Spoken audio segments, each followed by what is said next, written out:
আসসালামু আলাইকুম নমস্কাৰ মই হেনাই স্বাগতম জনাইছোঁ আপোনালোকক the job information and SMS ক্লাছলৈ মই আজি আপোনালোকৰ লগত আলোচনা কৰিম অসম হিষ্ট্ৰী অসম ইতিহাসৰ বিষয়ে বা আসাম হিষ্ট্ৰীৰ বিষয়ে কেইটামান ইম্পৰ্টেণ্ট কুৱেশ্যন মই আপোনালোকৰ লগত আলোচনা কৰিম আহক সময় নষ্ট নকৰাকৈ ভিডিঅ'টো আৰম্ভ কৰোঁ যে নহওক আপুনি যদি মোৰ চেনেল নতুন আছে তেতিয়াহ'লে অনুগ্ৰহ কৰি ছাবস্ক্ৰাইব কৰিব আৰু লগতে বেল আইকনটো প্ৰেছ কৰি ৰাখিব যাতে আগলৈকে এনেধৰণৰ ভিডিঅ'সমূহ পাই থাকিব পাৰে আৰু মোক আগবাঢ়ি যাবলৈ সহায় কৰিব লগতে আপুনি যদি মোৰ চেনেলত আগৰ পৰা ভিউৱাৰ্ছ হয় তেতিয়াহ'লে আপুনি অনুগ্ৰহ কৰি লাইক কমেণ্ট এণ্ড শ্বেয়াৰ কৰিবলৈ নাপাহৰিব যিয়ে নহওক আহক কুৱেশ্যনলৈ আগবাঢ়ো যিয়ে নহওক ফাৰ্ষ্ট কুৱেশ্যনটো দিয়া হৈছে শাল স্তম্ভৰ ৰাজবংশৰ ৰাজধানী দেশত অৱস্থিত আছিলে অপশ্যন কেইটা দিয়া হৈছে প্ৰাগজ্যোতিষপুৰ কামৰূপ হৰূপেশ্বৰ কোচবিহাৰ ইয়াৰে অপশ্যন কেইটা হৈছে অপশ্যন কেইটাৰ মাজত কামৰূপটো প্ৰাগজ্যোতিষপুৰটো জানে অসমৰ পুৰণি নাম কামৰূপ অসমৰ পুৰণি নাম যিয়ে নহওক ইয়াৰে শুদ্ধ উত্তৰটো হৈছে হৰূপেশ্বৰ নেক্সট কুৱেশ্যনটো দিয়া হৈছে হৰজৰা পুখুৰী নামেৰে জনাজাত তেজপুৰৰ বৃহৎ আকাৰৰ পুখুৰী কোনে খনন কৰিছিলে ইয়াৰে অপশ্যন কেইটা দিয়া হৈছে ভাস্কৰ বৰ্মন বল বৰ্মন গ নম্বৰ দিয়া হৈছে হৰ্জৰ বৰ্মন আৰু ঘ দিয়া হৈছে ভূতি বৰ্মন ইয়াতে আপোনালোকে বুজিয়ে পাব যে নামৰ লগত মিল থকা যিহেতু সিয়ে অবভিয়াছলি তেখেতেই হেৰি কৰিব খনন পুখুৰীটো খুন্দিব যিয়ে নহওক ইয়াতে অপশ্যন আনচাৰটো হৈছে গ নম্বৰ হৰ্জৰ বৰ্মন নেক্সট কুৱেশ্যনটো দিয়া হৈছে নিম্নলিখিত কোনটো প্ৰাণীক কামৰূপৰ প্ৰাচীন ৰজাসকলৰ ৰাজকীয় প্ৰতীক হিচাপে ব্যৱহাৰ কৰিছিলে অপশ্যন কেইটা দিয়া হৈছে বাঘ তাৰপিছত খ নম্বৰ দিয়া হৈছে হাতী গ নম্বৰ দিয়া হৈছে গড় আৰু ঘ দিয়া হৈছে গৰু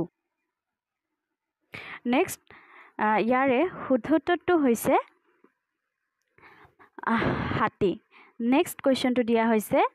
প্ৰাচীনতম কামাখ্যা মন্দিৰ কাৰ ৰাজত্বকালত নিৰ্মাণ কৰা হৈছিলে ইয়াৰে অপশ্যন কেইটা দিয়া হৈছে চুতীয়া ৰাজবংশ কোচ ৰাজবংশ শাল স্তম্ভ ৰাজবংশ আৰু কছাৰী ৰাজবংশ এইখিনিতে আৰু এটা কথা কৈ থৈ দিওঁ ইয়াতে আপোনালোকৰ ইংলিছ ভাৰ্জনটো দিয়া হৈছে যদি আপুনি ইংলিছ মিডিয়ামৰ কোনোবা আছে তেতিয়াহ'লে তেখেতেও এই ভিডিঅ'টো চাব পাৰিব যিহেতু ইংলিছ ভাৰ্জনটো দিয়া আছে যিয়ে নহওক ইয়াৰে শুদ্ধ উত্তৰটো হৈছে শাল স্তম্ভ ৰাজবংশ তাৰপিছত নেক্সট কুৱেশ্যনটো দিয়া হৈছে শালস্তম্ভৰ ৰাজবংশই কামৰূপত দেশ লৈ শাসন কৰিছিলে 550 খ্ৰীষ্টাব্দৰ পৰা 900 খ্ৰীষ্টাব্দলৈ 650ৰ পৰা 900লৈ তাৰপিছত 750ৰ পৰা 900লৈ 850ৰ পৰা 900লৈ ইয়াৰে শুদ্ধ উত্তৰটো হ'ব 650 খ্ৰীষ্টাব্দৰ পৰা 900 খ্ৰীষ্টাব্দলৈকে নেক্সট কুৱেশ্যনটো দিয়া হৈছে শালস্তম্ভৰ ৰাজবংশৰ অন্তিম শাসক কোন আছিলে Who was the last ruler of the Halistamba dynasty? যিয়ে নহওক অপশ্যন কেইটা দিয়া হৈছে বনমাল বৰ্মাদেৱ জয়মালা বা বীৰবাহু বলবৰ্মন তৃতীয় আৰু তেগ সিংহ ইয়াৰে শুদ্ধ উত্তৰটো হৈছে তেগ সিংহ নেক্সট কুৱেশ্যনটো দিয়া হৈছে শালস্তম্ভ ৰাজবংশৰ পতনৰ পিছত নিম্নলিখিত কোনটো ৰাজবংশই কামৰূপত শাসন কৰিছিলে অপশ্যন কেইটা দিয়া হৈছে বৰ্মন ৰাজবংশ পাল ৰাজবংশ কছাৰী ৰাজবংশ আৰু চুতীয়া ৰাজবংশ ইয়াৰে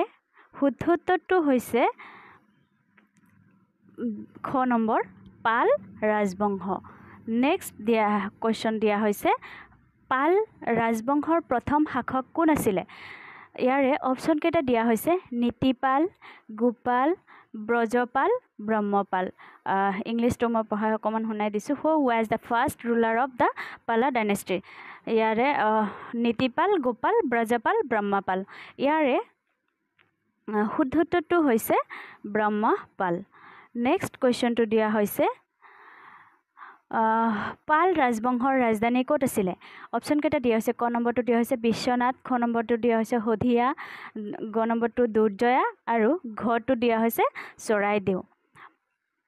Where was the capital of the Pala dynasty? ইয়াতে বিশ্বনাথ শদিয়া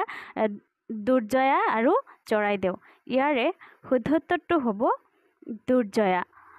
নেক্সট কুৱেশ্যন দিয়া হৈছে হয়গ্ৰীৱ মাধৱ মন্দিৰ কোনে নিৰ্মাণ কৰিছিলে হো build the Hayagriva Madhav temple যিয়ে নহওক ইয়াতে অপশ্যন কেইটা দিয়া হৈছে বৰ্মনসকলে কোচসকলে পালসকলে আৰু আহোমসকলে ইয়াৰে শুদ্ধ উত্তৰটো হৈছে পালসকলে নেক্সট কুৱেশ্যনটো দিয়া হৈছে পাল ৰাজবংশৰ সৰ্বশ্ৰেষ্ঠ ৰজা কোন আছিল অপশ্যন কেইটা দিয়া হৈছে ধৰ্মপাল জয়পাল ৰত্নপাল গোপাল নেক্সট ইংলিছ ভাৰ্জনতো দিয়া হৈছে হু was the greatest king of the Pala dynasty Dharmapala Jaipal Ratnapal and Gopal ইয়াৰে শুদ্ধোত্তৰটো হৈছে ধৰ্মপাল নেক্সট কুৱেশ্যনটো দিয়া হৈছে কাৰ আক্ৰমণত পাল ৰাজবংশৰ সমাপ্তি ঘটে ইয়াৰে অপশ্যন কেইটা দিয়া হৈছে ৰামপাল জয়পাল গোপাল আৰু ৰত্নপাল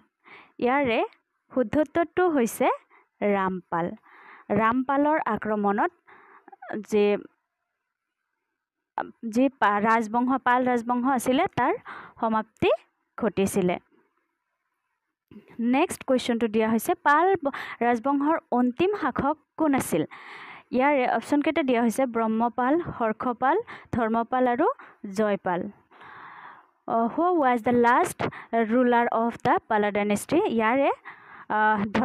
ব্ৰহ্মপাল হৰ্ষপাল এণ্ড ধৰ্মপাল এণ্ড জয়পাল ইয়াৰে শুদ্ধোত্তৰটো হৈছে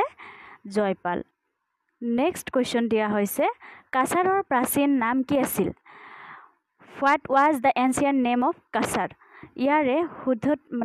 অপশ্যন কেইটা দিয়া হৈছে হিড়িম্বাপুৰ হাজো কামৰূপ শোণিতপুৰ ইয়াৰে শুদ্ধোত্তৰটো হৈছে হিড়িম্বাপুৰ নেক্সট কুৱেশ্যনটো দিয়া হৈছে আহোম ৰাজ্যৰ প্ৰতিষ্ঠাপক কোন আছিলে হু was the founder of the Ahom kingdom আপোনালোকে এইটো কুৱেশ্যনটো একদম ছ'চিয়েল ছায়েন্স পঢ়া চবেই গম পায় সৰু বাচ্ছা এটাই গম পায় এইটো এনচাৰ কি হ'ব যিয়ে নহওক তথাপি অপশ্যন কেইটামান দিয়া হৈছে চুকাফা চুতেইফা চুবিনফা চুখামফা ইয়াৰে শুদ্ধোত্তৰটো হৈছে চুকাফা নেক্সট কুৱেশ্যনটো দিয়া হৈছে আহোমসকল দেশৰ পৰা আহিছিল ডিড দ্য আহোমছ কাম ফ্ৰম মাংমাও আৰাকান ৰাইখান পাটকাই ইয়াৰে শুদ্ধোত্তৰটো হৈছে মাংমাও অপশ্যন নম্বৰ এ বা এফালে অসমীয়াত অপশ্যন ক নেক্সট কুৱেশ্যনটো দিয়া হৈছে আহোমসকলে দেশৰ পৰা অসমত প্ৰৱেশ কৰিছিলে মুৰে পৰ্বতমালা পাটকাই পৰ্বতমালা ফুংগান পৰ্বতমালা ডিফু পৰ্বতমালা ইংলিছ ভাৰ্জনটো হৈছে did the Ahom enter Assam from the Murray mountains Patkai mountains the Phangan mountains and Diphu mountains এইটো চবৰে জনা কুৱেশ্যনে হয়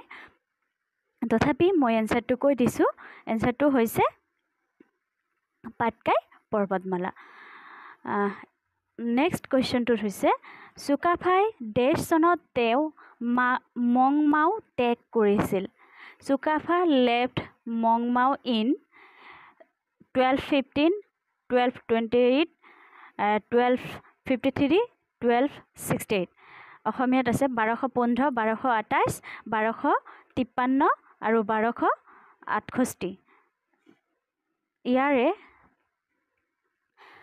যিহেতু বহুতকেইটা অপশ্যনে আছে ইয়াৰে শুদ্ধোত্তৰটো হৈছে 1215 বা 1215 নেক্সট কুৱেশ্যনটো দিয়া হৈছে আহোমসকলে কোন চনত ব্ৰহ্মপুত্ৰ উপত্যকাত প্ৰৱেশ কৰিছিলে in which year did the Ahom enter the Brahmaputra valley option কেইটা দিয়া হৈছে 1220 খ্ৰীষ্টাব্দ 1225 খ্ৰীষ্টাব্দ 1228 খ্ৰীষ্টাব্দ আৰু 1230 খ্ৰীষ্টাব্দ ইয়াৰে শুদ্ধোত্তৰটো হৈছে 1228 খ্ৰীষ্টাব্দ এইটো আপোনালোকে চবেই গমে পায় 1228 খ্ৰীষ্টাব্দ বুলি নেক্সট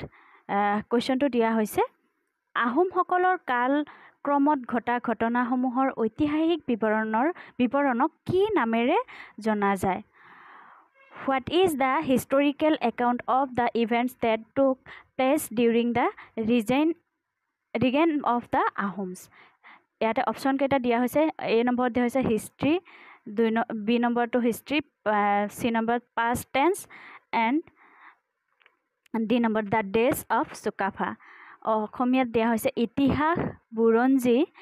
গ নম্বৰ দিয়া হৈছে অতীতৰ সময় আৰু ঘ দিয়া হৈছে চুকাফাৰ দিন ইয়াৰে শুদ্ধোত্তৰটো হৈছে বুৰঞ্জী আপোনালোকে চবেই গম পায় আহোমৰ ৰাজত্বকালতে বুৰঞ্জীৰ মানে লিখা ষ্টাৰ্ট কৰিছিলে তো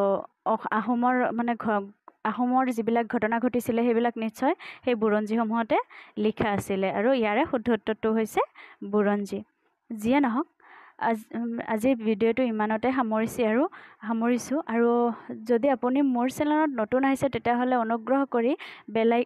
ছাবস্ক্ৰাইব কৰি বেল আইকনটো প্ৰেছ কৰি ৰাখিব যাতে আপুনি আগলৈকে এনেধৰণৰ ভিডিঅ'সমূহ চাই থাকিব পাৰে আৰু মোক আগবাঢ়ি যোৱাত আপোনাৰ অকণমান সঁহাৰি থাকে আৰু যদি আপুনি মোৰ চেনেলত আগৰ পৰা আছে তেতিয়াহ'লে অনুগ্ৰহ কৰি লাইক কমেণ্ট এণ্ড শ্বেয়াৰ কৰিবলৈ নাপাহৰিব